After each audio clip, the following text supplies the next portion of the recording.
Add a little bit of water to get rid of that line.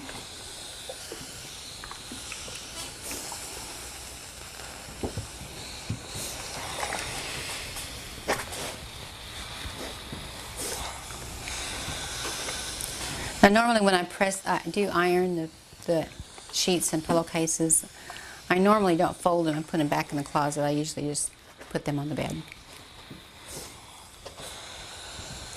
Because if you end up storing them, you'll just be putting back in the creases.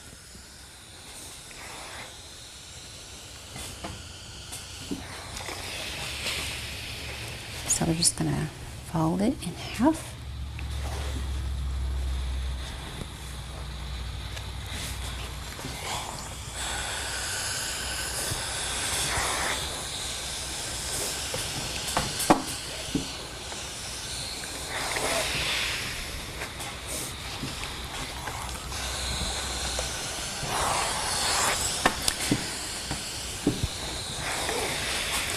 Now there's a couple different ways to folding pillowcases.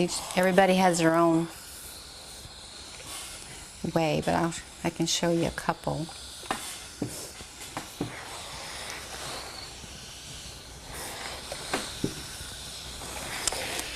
Okay, so when you finish you can fold this in half. Straighten this out, fold it over, and you can fold, you're gonna like do a third and a third over again. Or if you don't like that one, you can just fold it in half. And you have a longer one. And if you just have a tiny space, you fold it in half again. And then, so there's a couple, like I say, 3 or 4 different ways you can do a pillowcase.